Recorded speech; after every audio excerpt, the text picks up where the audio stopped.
Bismillahirrahmanirrahim. Alhamdulillahirabbil alamin wassalatu wassalamu ala asyrafil anbiya'i wal mursalin sayyidina wa maulana Muhammadin wa ala alihi wa sahbihi ajma'in. Subhanaka la ilma lana illa ma 'allamtana innaka antal alimul hakim. Rabbi shrah li sadri wa yassir li amri wa hlul 'uqdatam min lisani yafqahu qawli wa ba'd. Assalamualaikum warahmatullahi taala wabarakatuh. Alhamdulillah. Tak apa, kita ni teruskan juga kuliah kita ni, tazkirah. Dan ya memang bertepatan, kita ni ada bilik ani saja. Dan bertepatan juga dengan tajuk. Tajuk ni ya seolah akademik. Ya seolah-olah tani bincangkan satu tajuk di dalam kuliah. Dalam kuliah di universiti, di sekolah. Inilah tajuknya. Pengenalan macam mana pembukuan, sejarah pembukuan kitab Al-Quran. Macam mana kitab Al-Quran mula-mula dibukukan, di zaman siapa, berapa kali dibukukan, dikumpulkan. InsyaAllah kita ni start akhir sudah, dan kita ni akan habis awal insyaAllah. Okay. Simple saja. Pasal ni perancangan last minute. Kemarin baru asalnya tidak ada. Asalnya hari ini ikut kalender cuti. Jadi penganjur mau juga kita ni kita ni bukakanlah juga, adakanlah semampunya. Jadi berkenaan tentang pembukuan sejarah Al-Quran. Sejarah pembukuan Al-Quran. Boleh terdengar suara? Sudah? Ya, biasa pakai mic. Sejarah pembukuan Al-Quran, ya seperti mana yang kita tahu, di zaman Sayyidina Utsman. Tapi itu pembukuan. Tapi pengumpulan Al-Quran, ia bermula dari awal lagi sebenarnya. Ya, kita ni mesti mengenal juga, supaya kita ni tahu apa sejarah kitab yang kita ni agungkan, kitab yang selalu kita ni baca. Kata orang, tak kenal maka tak cinta. Kita ni berkenalan dengan Al-Quran. Macam mana boleh ia mula-mula, dari mula sampai kemari, sampai menjadi satu mushaf yang macam ni. Al-Quranul Karim, kita tahu ia adalah kalamullah. Perkataan ataupun percakapan Allah Subhanahu wa taala. Wahyu Allah Subhanahu wa taala yang diturunkan dengan perantaraan Sayyidina Jibril alaihi salam ke qalbil Mustafa sallallahu alaihi wasallam. Silakan. Baru startnya nanti. Entah macam mana. Lupa. Dah apa je kalau okey.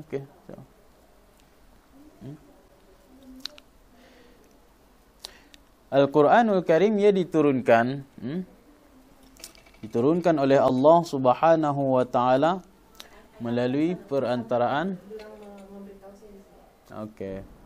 melalui perantaraan Sayyidina Jibril alaihi salam ke dalam hatinya baginda Rasulullah sallallahu alaihi wasallam secara munajjaman, secara berperingkat-peringkat. Secara berperingkat-peringkat. Yang dah turun sekaligus melumpuk pop macam tu.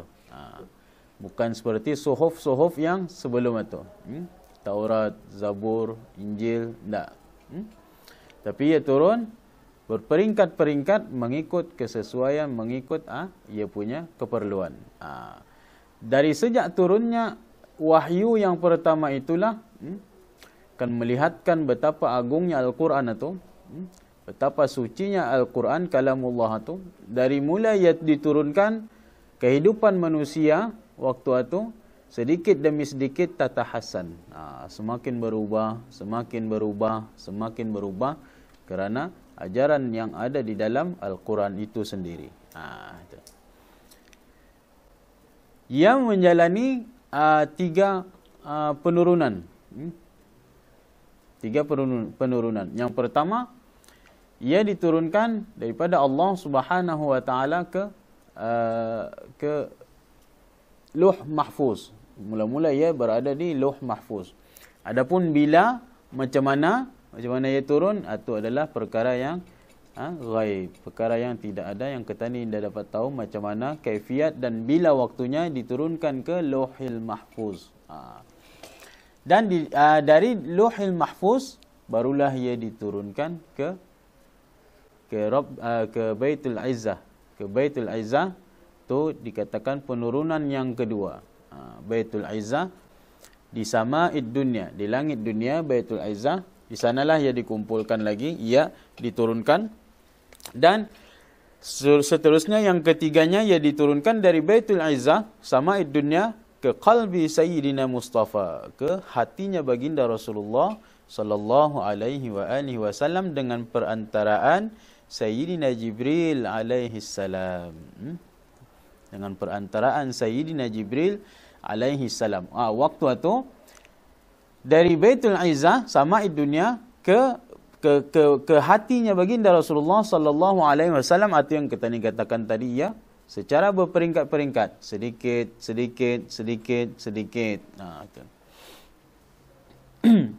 Dan waktunya bila katanya? Tadi yang kedua, yang kedua tadi, yang penurunan kedua ke Baitul Izzah, dikatakan atulah ia diturunkan di inna anzalnahu fi lailatin mubarakah. Itu yang dikatakan ya diturunkan di waktu malam yang diberkati, ataupun malam Lailatul Qadar, ataupun yang disebut lagi di dalam ayat Al-Quran yang lain, syahrul Ramadan alladzi unzila fihi al-Quran. Yang pertama ayat yang menerangkan tentang inna anzalnahu fi lailatin mubarakah, kami turunkan di sama'id dunia tu Baitul Izzah pada malam yang mubarakah, yang diberkati. Dan di dalam ayat yang lain suratul Qadar, inna anzalnahu fi lailatul qadr. Dan ayat yang di dalam surah Al-Baqarah dikhususkan lagi waktu itu adalah di dalam bulan Ramadan, syahrul Ramadan allazi unzila fihi al-Quran hudan lin-nasi wa bayyinatin minal huda wal furqan. Lepas tu penurunan yang ketiga, yang kita katakan tadi, penurunan yang kali ketiganya kepada hatinya baginda Rasulullah sallallahu alaihi wasallam melalui perantaraan Sayyidina Jibril dalam tempoh 23 tahun. Ala mada 23 sanah. Wa hadhihi fatratun nuzul al-wahyi min hin, dari inilah fatrah dalam masa 23 tahun di Makkah dan di Madinah, dari awal bi'asah baginda Rasulullah sallallahu alaihi wasallam diutuskan. Mula-mula ayat yang pertama, Iqra bismi rabbikal ladzi khalaq, sampailah ke Madinah, akhir surah akhir ayat yang diturunkan, al yauma akmaltu lakum dinakum wa atmamtu alaikum ni'mati wa raditu lakumul islam madina. Itu ayat yang paling akhir diturunkan. Dalam tempoh 23 tahun, 10 tahun, 13 tahun di Mekah, 10 tahun di Madinah. Itu penurunan tiga penurunan yang mula-mula tadi di mana? Ke Lauhil Mahfuz. Lepas tu ke Baitul Izzah, sama'id dunia. Lepas tu ke qalbi, ke hatinya baginda Rasulullah sallallahu alaihi wa alihi wasallam. Secara munajjaman, secara berperingkat. Lepas tu, selepas turun, macam mana sejarahnya lagi pembukuan Al-Quran itu? Yang kita ni tahu ia hanya dibukukan oleh di zaman Sayyidina Utsman bin Affan radhiyallahu an. Tapi sebenarnya pengumpulan Al-Quran telah berlaku sebelum itu lagi. Macam mana ia ditajmi' di jam'il Quran, dikumpulkan. Ia berlaku seawal-awalnya, iaitu di zaman baginda Rasulullah sallallahu alaihi wasallam lagi. Kalau anda akan dapat orang khalifah yang selepasnya akan membukukan Al-Quran tu macam mana. Adapun di zaman baginda Rasulullah sallallahu alaihi wasallam, membukukan Al-Quran itu, mengumpulkan, ialah dengan erti kata mengumpulkan Al-Quran. Di zaman baginda Rasulullah sallallahu alaihi wasallam, cara mereka menulis Al-Quran bukanlah di atas kertas macam, sebab di kertas pada masa itu belum lagi ada. Yang ada pembuatan kertas hanya di Rom, di Fars, payahkan sampai ke negeri Arab. Jadi di mana dia orang menulis? Di pelepah-pelepah kurma, di tulang-tulang, di kayu-kayu, di lembaran-lembaran kayu apa aja tu, di tulang-tulang yang lebar, batu-batu di atas batu. Di sanalah mereka menulis setiap kali ayat diturunkan melalui Sayyidina Jibril alaihi salam. Di sanalah ditulis. Dan kutabnya siapa? Yang paling masyhur, yang penulisnya ialah Zaid bin Sabit. Zaid bin Sabit. Ini namanya pengumpulan di zaman Rasulullah sallallahu alaihi wasallam itu yang turun dan ia mahfuz juga ke dalam hatinya baginda Rasulullah dan para sahabatnya. Mereka menghafal dan tidak mungkin mereka akan lupa. Tapi untuk lebih meyakini lagi, untuk keyakinan, untuk selamat lagi, lebih selamat ihtiyatan, Rasulullah sallallahu alaihi wasallam menyuruh ditulislah ayat-ayat setiap kali ayat yang turun itu. Bila mana ayat turun, Rasulullah memerintahkan ayat ini tulis di sini katanya. Ayat ini tulis selepas ayat ini. Ayat ini tulis selepas ayat ini. Macam itulah kira-kiranya keadaan pengumpulan Al-Quran di zaman baginda Rasulullah sallallahu alaihi wasallam. Itu pengumpulan yang pertama. Dan pengumpulan yang kedua berlaku di zaman Sayyidina Abi Bakr As-Siddiq radhiyallahu an. Bukan terus ke Sayyidina Utsman. Di zaman Sayyidina Abi Bakr As-Siddiq, ia bermula ketika mana? Ketika bermula daripada ilhamnya Sayyidina Umar bin Al-Khattab. Dia bukan idea Sayyidina Abu Bakr As-Siddiq. Tapi ia dicetuskan, diilhamkan oleh Sayyidina Umar bin Al-Khattab. Sebab itu Sayyidina Umar bin Al-Khattab digelar sebagai seorang yang mulham. Seorang yang mulham maksudnya seorang yang diilhamkan. Pandangan firasatnya tajam. Sebab itu Al-Quran yang ada masa ini hasil daripada ia punya pandangan. Itu. Ia diilhamkan oleh Allah Subhanahu wa taala, diterangkan, diinsyirahkan dadanya, hatinya untuk memujuk Sayyidina Abi Bakr As-Siddiq mengumpulkan Al-Quran. Kenapa? Apa yang mendorong Sayyidina Umar bin Al-Khattab menulis ataupun mengumpulkan Al-Quran ini? Kan dia berpacah-pacah Al-Quran. Okay? Ada yang ditulis di batu, ditulis di tulang-tulang, di kayu-kayu, pelepah-pelepah tamar dan sebagainya. Apabila Sayyidina Umar bin Al-Khattab melihat dalam satu peperangan di Yamamah, banyaklah para qurra ataupun huffaz, pembaca-pembaca Al-Quran yang banyak menghafal Al-Quran, banyaknya syahid. Banyak syahid. Sekitar 70 orang penghafal di kalangan para sahabat yang menghafal Quran, yang menyimpan Al-Quran syahid dalam peperangan tersebut. Jadi Sayyidina Umar bin Al-Khattab mengusulkan kepada Sayyidina Abi Bakr As-Siddiq, katanya, aku risau katanya, peperangan yang semakin kuat ini, peperangan yang semakin dahsyat katanya. Aku melihat banyak orang yang banyak huffaz, qurra, pembaca-pembaca Al-Quran ini telah syahid katanya. Jadi aku melihat katanya keperluan katanya untuk mengumpulkan kembali Al-Quran tersebut katanya. Apa katanya Sayyidina Abi Bakr As-Siddiq? Pada mula-mulanya beliau tidak setuju. Macam mana katanya? Kaifa naf'al kaifa af'al ma lam yaf'aluhu Rasulullah. Macam mana aku akan membuat perkara yang tidak dibuat oleh baginda Rasulullah sallallahu alaihi wasallam? Dikuatkan lagi oleh Sayyidina Umar bin Al-Khattab, hadza wallahi khair katanya, wallahi demi Allahnya baik ninya. Perkara ini, pengumpulan ini adalah satu perkara yang baik. Cuma itulah terus menerus ia dipujuknya hatta sehinggalah Allah Subhanahu wa taala melapangkan dada Sayyidina Abi Bakr As-Siddiq untuk menerima usul yang diusulkan oleh Sayyidina Umar bin Al-Khattab. Lalu Sayyidina Abi Bakr As-Siddiq mengutus surat kepada Zaid bin Sabit, penulis Quran tadi, untuk memerintahkan ia menulis semula Al-Quran, mengumpulkan. Kerana ia adalah seorang penulis satu-satunya penulis wahyu di zaman baginda Rasulullah sallallahu alaihi wasallam.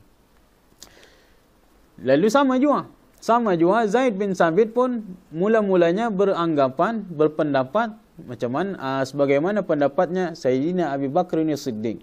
Macam mana katanya kamu menyuruh aku membuat perkara yang tidak dibuat oleh Rasulullah katanya. Macam mana katanya? Dijawablah oleh Sayyidina Abu Bakar sebagaimana yang dijawab oleh Sayyidina Umar.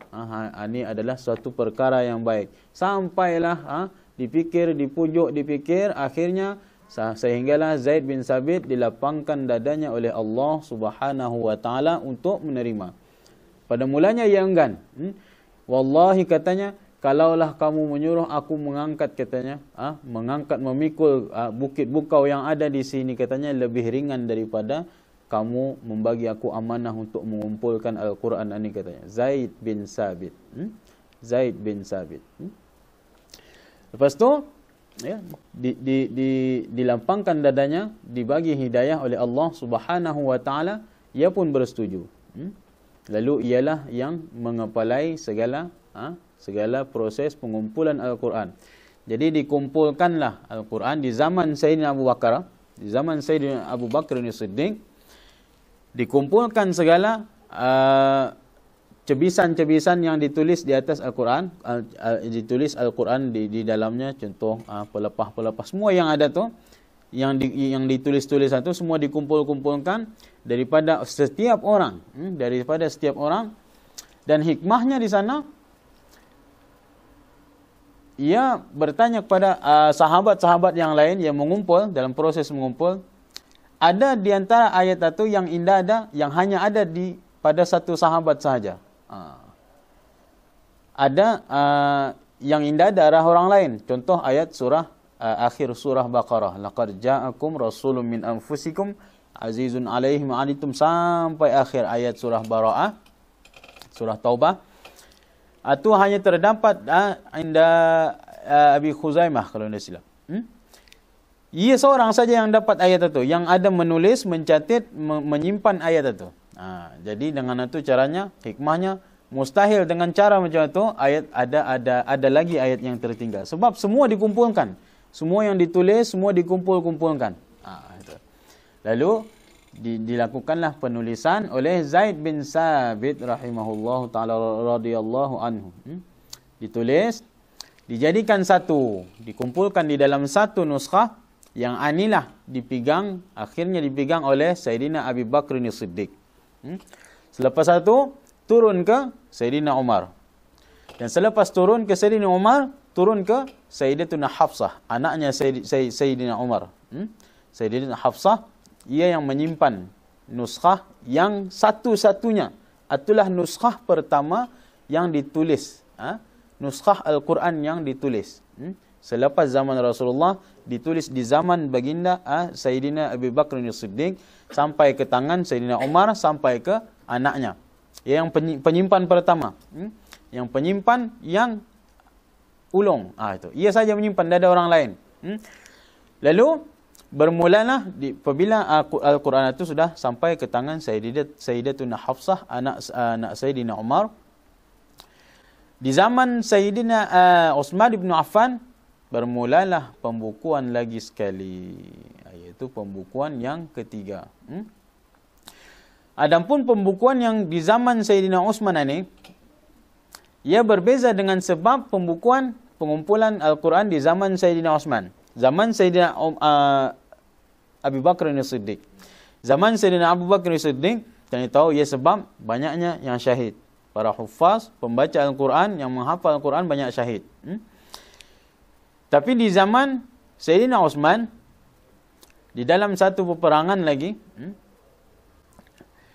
Huzaifah bin Yaman, sahabat baginda Rasulullah sallallahu alaihi wasallam, melihat katanya apabila mereka berkumpul di dalam satu peperangan, ia mendapati setiap seorang ini lain bacaannya.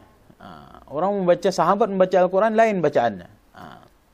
Sebab ya bacaannya warid juga. Sebab itu ia ada qiraat. Al-Quran diturunkan dengan 7 sab'atu ahruf, dengan 7 huruf, 7 bahasa, 7 slang macam tu, 7 versi macam tu. Bukan berbeza ia punya kalimah, tapi sebutannya macam tu. Qiraat lah. Di sana Huzaifah bin Yaman ni radhiyallahu an, ia pun menghadap khalifah Sayyidina Uthman. Sayyidina Uthman ibn Affan katanya, wahai khalifah, katanya, satukanlah umat ini, katanya. Satukan kalimah mereka, bacaan mereka satukan, katanya, sebelum mereka berikhtilaf, katanya. Sebelum mereka bercanggah, saling bercanggah di dalam Al-Quran sebagaimana bercanggahnya Yahudi dan Nasrani. Jadi dalam kitab-kitab diorang kan Yahudi dan Nasrani, kitab diorang Taurat dan Zabur, Injil diorang kan sudah berubah-ubah sebab mereka tidak dikumpulkan dan tidak terjaga maksudnya. Tapi ia membagi pandangan Huzaifah bin Yaman, katanya, wahai khalifah Sayyidina Uthman, katanya, satukanlah umat ini, katanya. Maka Sayyidina Uthman pun mengambil tindakan untuk disatukan semua, disatukan semula Al-Quran ini dan didhabitkan dari segi pembacaannya. Itu. Maka Sayyidina Uthman pun mengumpulkan Al-Quran. Dia meminta daripada nuskhah yang ada di tangan Sayyidatina Hafsah tadi. Di tangan Sayyidatina Hafsah, ia meminta Sayyidatina Hafsah yang minta nuskhah yang awal-awal tadi, katanya. Yang awal-awal dikumpulkan oleh Sayyidina Abi Bakr As-Siddiq, katanya. Ia minjam, kemudian ia akan membalikkan lagi, katanya. Selepas dipinjamnya, di sanalah disalin semula.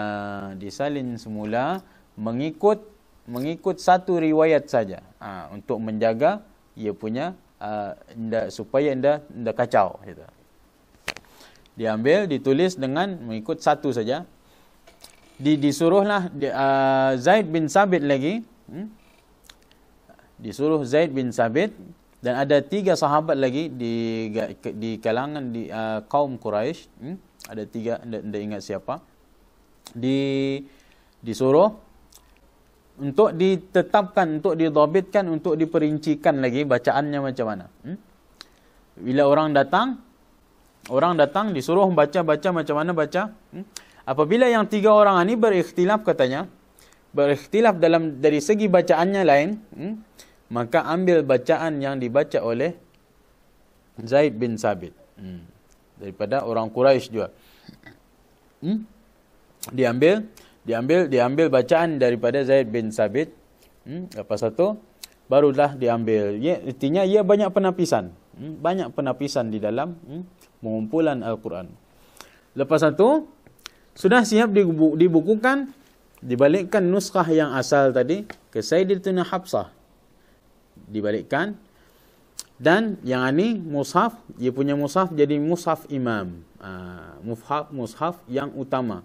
Mushaf yang imam, yang ibu mushaf. Okay? Dari sinilah dicetak lagi, dikumpul, disebar-sebarkan. Macam itu. Itulah sampailah sekarang ini yang ada di tangan kita ni masa ni. Adapun proses, tapi di zaman Sayyidina Uthman itu titik-titik belum ada lagi. Juzuknya belum lagi ada macam tu. Tapi ia berlaku selepas zaman itu. Ada golongan-golongan yang mengambil inisiatif membagi titik, membagi juzuk, ditaksimkan, dibahagi-bahagikan, macam mana sampailah yang macam ada di dalamnya arba', hizib dan sebagainya. Itu. Jadinya perbezaan antara Al-Quran dikumpulkan ada 3 peringkat. Al-Quran di zaman Rasulullah sallallahu alaihi wasallam, lepas tu di zaman Sayyidina Abu Bakr As-Siddiq, dan di zaman Sayyidina Uthman ibn Affan. Dan ketiga-tiga ada maksud, tujuan mengumpulkan dan sebab itu berbeza. Itu. Yang pertama, baginda Rasulullah sallallahu alaihi wasallam disuruh menulis supaya baginda menyuruh menulis supaya ia tidak bertinggalan macam tu, untuk lebih meyakinkan, untuk ihtiyatan gitu. Lepas tu di zaman Sayyidina Abu Bakr As-Siddiq, ia ditulis disebabkan banyaknya syahid, banyaknya penghafal Al-Quran syahid. Itu. Dan ia dikumpul kerana apa? Untuk dikumpulkan daripada cebisan-cebisan yang berpacah-pacah tadi itu ke dalam satu mushaf. Dan Proses yang ketiga oleh Sayyidina Uthman ibn Affan, ia dikumpul sebab ikhtilaf di dalam qiraat. Berbeza dalam bacaan-bacaan berbeza, dan dikumpulkan dijadikan satu untuk menjaga. Itu semua sejarah ringkas macam mana Al-Quran itu, sejarah macam mana Al-Quran itu dari zamannya baginda Rasulullah, darinya Luh Mahfuz lagi, sampailah Baitul Izzah, sampailah ke hatinya baginda Rasulullah sallallahu alaihi wasallam. Adapun susunan ayatnya macam mana? Macam mana? Kan ayatnya diturunkan secara berperingkat-peringkat. Pastinya yang turun itu indah tersusun. Itu yang kita katakan tadi. Ayat itu ia turun daripada apabila turun saja baginda Rasulullah sallallahu alaihi wasallam menyuruh menaruh ayat ini di sini, selepas ayat sini. Ini ittifaq. Ini semua ulama pendapat macam itu. Semua macam itu, ittifaq. Tidak ada ikhtilaf. Katanya pernah satu ketika baginda Rasulullah sallallahu alaihi wasallam bila mana selepas saja ia menerima wahyu, ia memerintahkan kepada sahabat taruh ayat ini selepas ayat ini, katanya, sebelum ayat ini. Itu ayat. Adapun surah, tertib susunan surah ada ikhtilaf. Ada yang beritahu ia adalah baginda Rasulullah sallallahu alaihi wasallam sendiri yang menyuruh surah ini selepas surah ini. Itu. Adapun ada yang berpendapat ia bukan daripada Rasulullah sallallahu alaihi wasallam. Tapi ia berdasarkan yang ini, ia berdasarkan daripada susunan Sayyidina Uthman ibn Affan, dan Sayyidina Uthman ibn Affan menyusun Al-Quran ini mengikut pembacaan yang terakhir baginda Rasulullah sallallahu alaihi wasallam bersama Jibril. Kan di Sayyidina Jibril di waktu Ramadan ia turun membaca Al-Quran bersama Rasulullah sallallahu alaihi wasallam 2 kali. Sebelum baginda. Setiap tahun, setiap Ramadan, baginda Rasulullah sallallahu alaihi wasallam membaca kepada Sayyidina Jibril, membaca, becek, bertadarus, gitu, becek. Al-Ardah al-akhirah. Adapun yang terakhirnya sebelum wafatnya baginda Rasulullah sallallahu alaihi wasallam 2 kali dibaca. Itulah yang mereka iktimat. Susunan yang dibaca oleh baginda Rasulullah itu bersama Sayyidina Jibril. Inilah yang akhirnya menjadi satu mushaf yang kita ni baca. Itu di antara sejarah ringkas. Macam mana supaya kita ni kenal macam mana pembukuan, macam mana ulama, macam mana khalifah, para sahabat, salafus salih kita ni membukukan Al-Quran. Macam mana Al-Quran itu ia di dalam bentuk yang terjaga. Semua proses-prosesnya terjaga. Dijaga benar-benar. Inna nahnu nazzalna dzikra wa inna lahu lahafizun. Semua prosesnya memerlukan satu yang syadid sebenarnya. Ia strict, terlalu strict. Mereka mengumpulkan macam tadi Sayyidina Uthman ibn Affan katanya, ia mengumpulkan, dicek semua bacaan-bacaan itu terlalu strict. Mana yang terlalu lain, tidak pernah didengar, ditolak. Gitu. Banyak penapisan-penapisan yang dibuat. Bukan macam Taurat dan Injil. Taurat dan Injil berapa kali perubahan sudah. Berapa kali sudah. Ada lagi yang ditapis-tapis. Gitu. Ada yang ditapis-tapis. Ada yang terakhir sekali Injil itu, ia diubah oleh siapa namanya? Paul, tapi tidak tahu siapa namanya, tidak ingat. Di zaman atau juga, tapi ia ni si Paul ni, ialah yang berfungsi, ialah yang menyebabkan, ialah pelopor agama yang masa ni, Kristian masa ni. Yang macam mana segala pembaptisan itu, penghapuskan dosa atau apa, semua idenya, semua ia yang mengubah, atau yang dipakai masa ni oleh agama Kristian gitu. Cuma tu juga Old Testament, Taurat, dan New Testament, Injil. Mereka semua tu, semua kitab-kitab sudah berubah. Itu. Jadi alhamdulillah itu pukul berapa sebenarnya? Ahlan. Itu sebagai kisah macam mana Al-Quran itu dibuka. Semua faham? Memang topiknya bagi tidur lah. Sebab topiknya ni topik kuliah. Topik di kuliah. Okey, faham Ustazah? Faham? Okey. Pasal pembukuan. Ustaz, okey? Ustaz, faham tak? Macam mana Al-Quran itu dibukukan. Supaya kita ni tahu, kata orang ialah mesti kita ni tahu macam mana. Dan perbahasan yang kedua mengenai adab-adab kita ni bermuamalah dengan Al-Quran. Adab-adab yang di sini ada beberapa adab yang telah digariskan, telah dinyatakan oleh Al-Imam Abdullah bin Al-Haddad rahimahullahu taala mengenai macam mana cara kita ni bermuamalah dengan Al-Quran. Macam mana seharusnya kita ni membaca Al-Quran. Macam mana keadaan kita ni seharusnya. Macam mana seharusnya keadaan kita ni ketika kita ni membaca Al-Quran. Adakah semata-mata membaca saja? Itu. Tidak. Kita ni disuruh membaca Al-Quran, katanya Imam Al-Haddad rahimahullahu taala, dengan penuh penghayatan. Jangan kita ni membaca saja-saja macam tanpa ada penghayatan dan tanpa ada pemahaman, usaha untuk memahami Al-Quran. Sebab tu salafus salih, para sahabat baginda Rasulullah sallallahu alaihi wasallam, terutamanya di waktu malam, mereka banyak membaca Al-Quran. Bukan banyak membaca beberapa, tetapi mereka banyak mengulang-ulang Al-Quran mana tempat-tempat yang memerlukan kefahaman.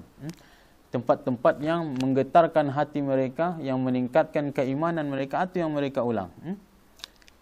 Contohnya, ada satu sahabat itu, dia membaca ayat di dalam waktu malamnya berapa kali dia mengulang membaca ayat, katanya am hasibtum, ayat yang mengisahkan tentang adakah orang-orang yang melakukan kejahatan itu, orang yang melakukan kemaksiatan mengira mereka itu mengira kami, kata Allah SWT, akan melayan mereka seperti mana kami melayan orang-orang yang berbuat kebaikan, katanya.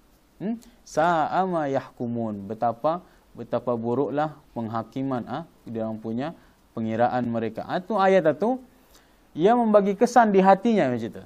Ia membagi kesan di hatinya untuk sentiasa melakukan menimbang-nimbang amalannya itu macam mana. Adakah ia di kalangan di dalam amalan-amalan yang baik ataupun sebaliknya. Ayat inilah yang selalu diulang-ulangnya. Dan ada lagi di sebilangan sahabat radhiyallahu anhum, katanya dia mengatakan, katanya, aku membaca iza zulzilatil ardu zilzalaha dan al-qari'ah, katanya, lebih aku sukai daripada aku membaca Al-Quran semuanya.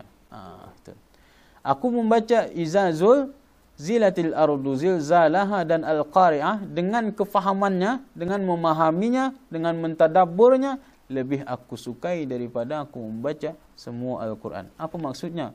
Maksudnya mereka membaca itu dengan berserta kefahaman. Bukan baca-baca saja. Gitu. Nah, tidak salah baca-baca saja. Sebab bagi orang yang membaca Al-Quran itu ada dua golongan. Satu yang mahir, dan satu yang yata'ta', yang merangkak-rangkak membaca Al-Quran.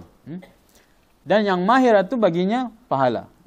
Dan yang masih merangkak-rangkak baginya 2 pahala.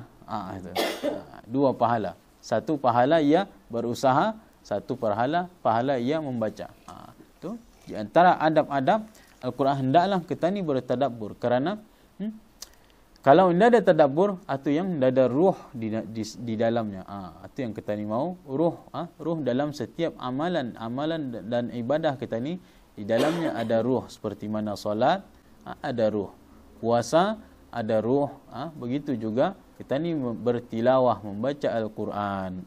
Hendaknya ada ruh, ada penghayatan di sana, supaya Al-Quran itu tetap menjadi sumber kita ni punya panduan. Bukan setakat kita ni baca-baca, tetapi ia sebenarnya kalau kita ni faham, ia mampu mengubah kehidupan kita ni.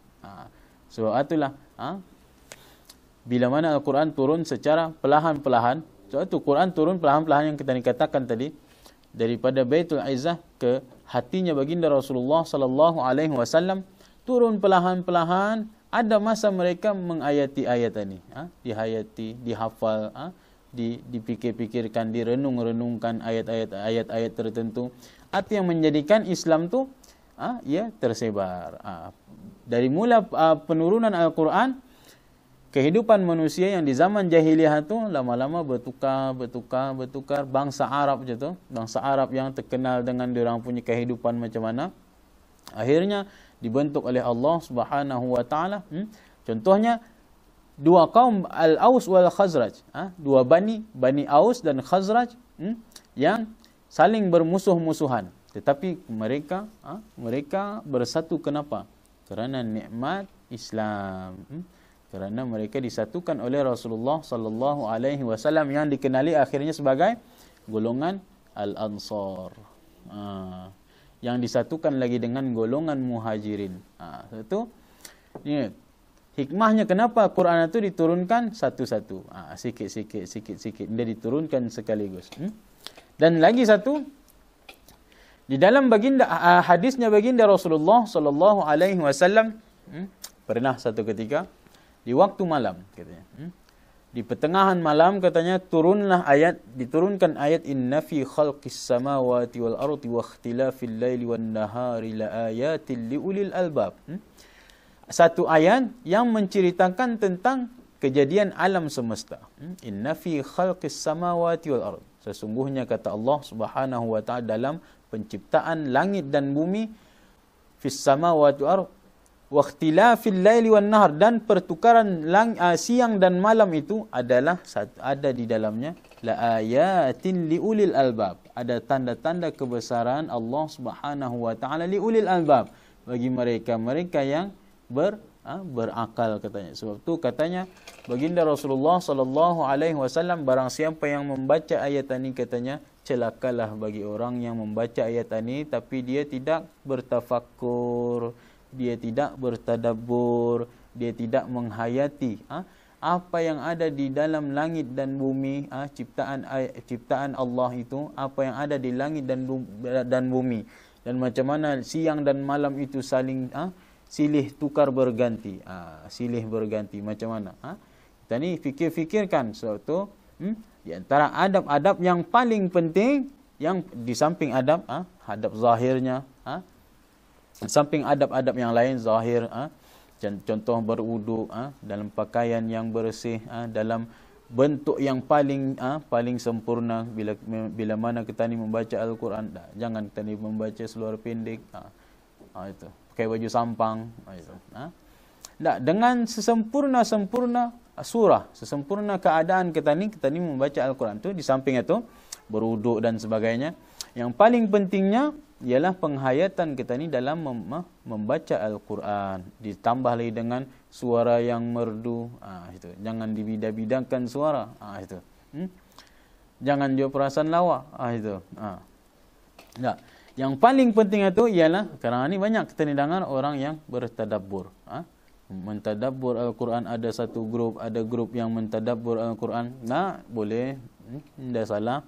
Cumanya perkara macam ni hendaknya ada sesuatu, ada yang memimpin. Sebab Al-Quran ini, ya kefahamannya bukan difahami oleh orang-orang yang awam saja. Ya kefahaman agama yang memerlukan sesuatu yang berkesinambungan daripada baginda Rasulullah, sahabat, tabi'in, dan itulah kefahaman Al-Quran di sana. Sebab itu dalam mana terutama pengajian tafsir, tafsir apa? Sebab itu mesti ia ada orang yang mengajar. Sebab itu bila orang bertanya saya, apa buku kenanu Ustaz, katanya buku yang bagus dibaca untuk memahami Al-Quran katanya. Kalau itu, jadi saya jawab, kalau yang untuk memahami Al-Quran yang datanglah banyak syarahan-syarahan kitab tafsir. Itu satu-satunya cara untuk kita ni memahami Al-Quran dengan tepat. Macam mana tu juga tadabbur? tadabbur boleh, kita ni disuruh, tak ada masalah. Cumanya jangan sampai kita ni macam mana mentafsir. Itu. Oh, ini macam ni. Tak. Tapi kita ni bertadabbur, kita ni melihat dalam tempat-tempat tadabbur tu banyak di dalam Al-Quran. Ayat Al-Quran tu banyak. Contoh ayat-ayat yang mengisahkan hal-hal orang-orang yang zalim, hal-hal orang yang melakukan kemaksiatan, dan sebaliknya hal-hal orang yang melakukan ketaatan. Di sana kita ni tadabbur, kita ni timbang-timbang, kita ni yang berada di sebelah mana. Itu.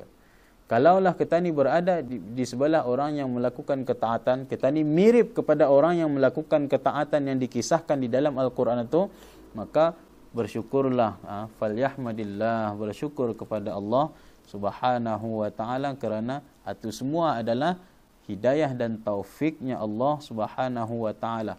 Dan jangan sombong juga, sebab semuanya atas dengan keizinan Allah Subhanahu wa ta'ala, dan Allah Subhanahu wa ta'ala yang memimpin hati kita ni. Adapun sebaliknya, kalau kita ni dapati diri kita ni berada di sebelah yang pertama tadi, orang-orang yang melakukan kemaksiatan, sifat-sifat kita ni mirip kepada orang-orang yang melakukan macam itu, maka hendaklah kita ni beristighfar, kata Al-Imam Al-Haddad rahimahullahu ta'ala.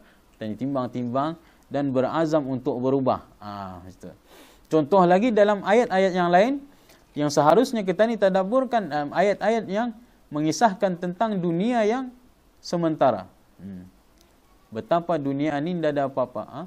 Dan sifat-sifat kita ni yang sentiasa leka dengan dunia. Mengumpulkan kekayaan dunia. Alhaakumut takasur. Itu. Alhaakumut takasur. Kamu telah dilalaikan dengan memperbanyak-banyakkan harta. Hatta zurtumul maqabir. Itu. Kalau orang membaca saja, memang tidak ada apa-apa.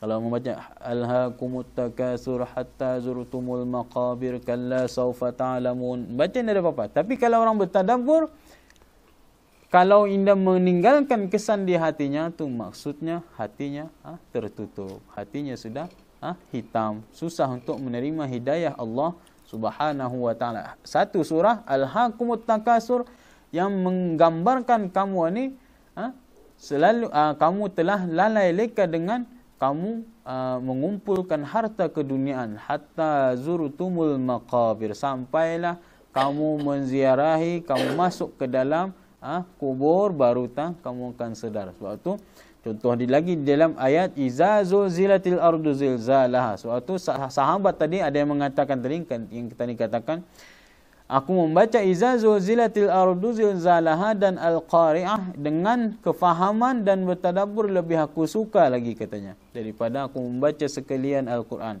Sebab apa? Iza zulzilatil ardu zilzalaha, ia menggambarkan akan pengakhiran dunia ini. Apabila digegarkan dunia ini, iza zulzilatil ardu zilzalaha, apabila digegarkan dunia, bumi ini digegarkan segegar-gegar, sekuat-kuatnya. Iza zulzilatil ardu zilzalaha wa akhrajatil ardu athqalaha, dan dikeluarkan dari perut bumi itu apa-apa yang ada di dalam perut bumi. Kita ni bukan saja itu sekarang.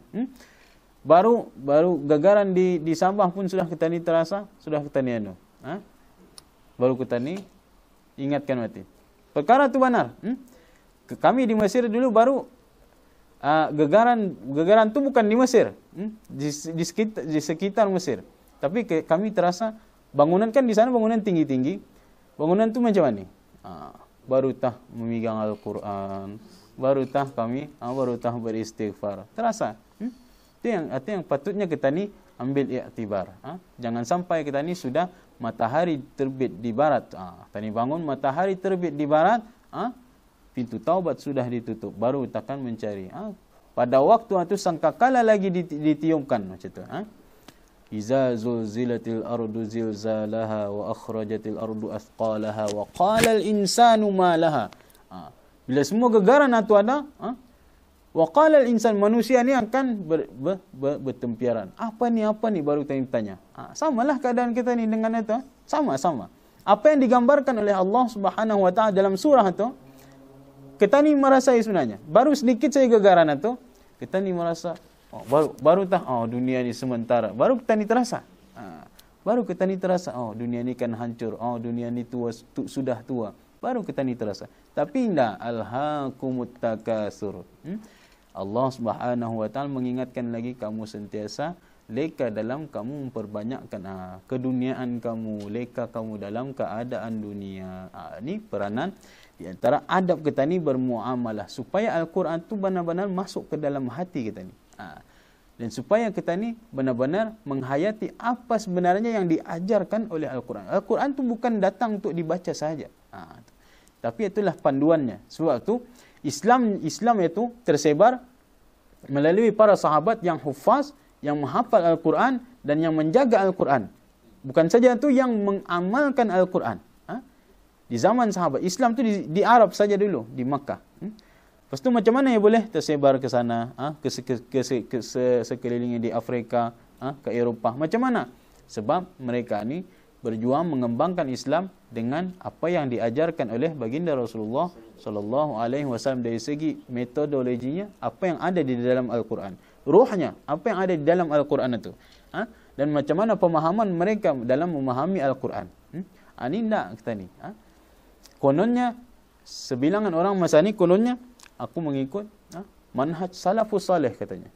Aku mengikut manhaj, metod sahabat baginda dalam memahami Al-Quran. Tapi dia orang menolak mazhab. Menolak pemahaman memakai mazhab yang 4 yang muktabar. Sedangkan mazhab itu Syafi'i, Maliki, Hambali, Hanafi itu adalah mazhab yang salafi. Mazhab yang salaf, bukan salafi. Maksudnya dalam mazhab yang salaf sudah. Dia orang itu di zaman masih lagi zaman salaf. Zaman salaf yang patut kita ni ikuti. Tapi tidak, mereka mengikut, adalah satu golongan ni yang mengikut ulama mereka yang baru je kurun ke tahun 80-an, 90-an, ikut kononnya dia orang ni manhajnya baginda Rasulullah sallallahu alaihi wasallam. Tak. Apa yang ada di zaman Rasulullah katanya di zaman sahabat tu tidak ada. Jangan dibuat katanya. Tak, itu kepahaman yang salah. Tak. Salah tu. Bukan semua perkara-perkara yang ada di zaman baginda Rasulullah, baginda zaman sahabat yang ada, tidak boleh kita ni buat. Tak. Bukan macam itu. Itu pemahaman yang salah. Macam mana para sahabat bermuamalah dengan Al-Quran. Macam mana? Dan diorang di zaman Rasulullah sendiri, diorang apabila ikhtilaf, diorang merujuk ada sesuatu perkara yang kemusykilan, mereka merujuk baginda Rasulullah sallallahu alaihi wasallam. Dan apabila tidak dapat di dalam Al-Quran dan Sunnah, mereka akan berijtihad. Contoh Huzaifah bin Yaman, apabila ia diutus ke Yaman menjadi seorang mufti. Baginda Rasulullah sallallahu alaihi wasallam bertanya, macam mana kau akan menjadi hakim katanya, akan menghukum manusia katanya. Aku cari mula-mula dalam Al-Quran katanya. Kalau anda ada di dalam Sunnah, kalau anda ada, aku berijtihad. Mana ada yang mengatakan aku tetap mengatakan Al-Quran dan Sunnah? Tak, ijtihad. Aku mengistimbat daripada Al-Quran dan Sunnah, aku mengambil hukum-hukum, timbang-timbang semua, kiaskan dengan permasalahan ini, jadi aku menghukum dengan itu. Nah, ini kita ni tidak. Kononnya kita ni kan faham Al-Quran dan Sunnah saja. Mazhab tidak boleh. Itu satu kecelaruan, kesalahfahamannya. Contoh dalam masalah tahlil. Panjang lagi. Boleh sikit pasal kena habis awal tadi sebenarnya. So anak saya birthday lagi yang seorang hari ni. Banyak birthday. Pasal bulan 6 dah tahu. Masya Allah ya ni. Sedikit pasal masalah tahlil. Katanya dah sampai katanya. Gitu. Bukan lagi saat dah sampai, tapi Rasulullah dah buat katanya. Kalau yang paling konkret lah kononnya, ia punya dalilnya, kenapa kalaulah tahlil itu baik katanya, kenapalah Rasulullah tidak buat perkara yang baik itu. Itu satu kecelaruan. Rasulullah sallallahu alaihi wasallam dalam masalah yang lain, contoh kita ni kan bukti sedikit.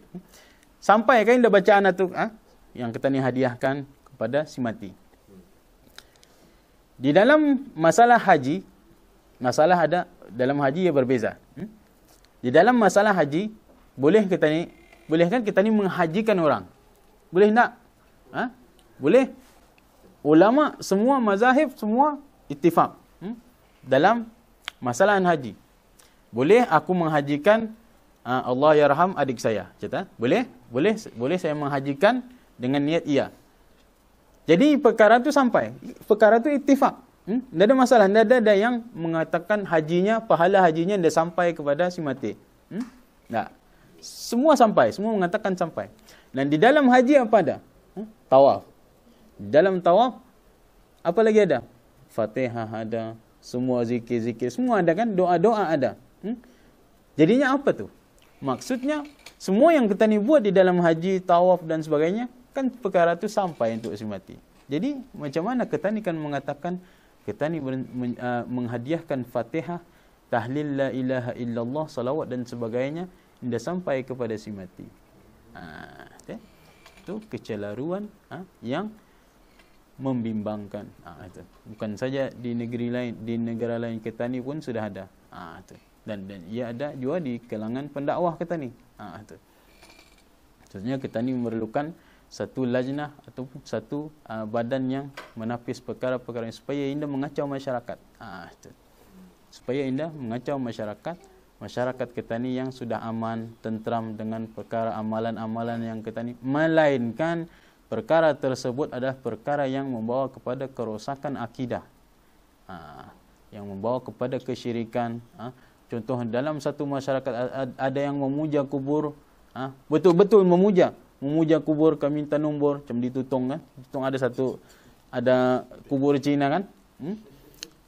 Yang untuk orang minta nombor, cerita. Ada. Itu yang patut dia dan sebagainya. Harapnya 3,5 sudah ada manfaat lah, mudah-mudahan ada manfaat untuk kita ni semua. InsyaAllah kita ni jumpa besok, ada forum InsyaAllah di Masjid Jerudong selepas solat asar, dan insyaAllah iftar teruskan dengan iftar berjamaah insyaAllah, terus sembahyang maghrib. Dan hari Isnin lagi insyaAllah dengan di sini Dr. Haji Harapandi insyaAllah. Aqulu qawli hadza astaghfirullahal azim wa li wa lakum. Wa sallallahu ala sayyidina Muhammad wa ala alihi wa sahbihi wa sallam, walhamdulillahi rabbil alamin. Assalamualaikum warahmatullahi taala wabarakatuh.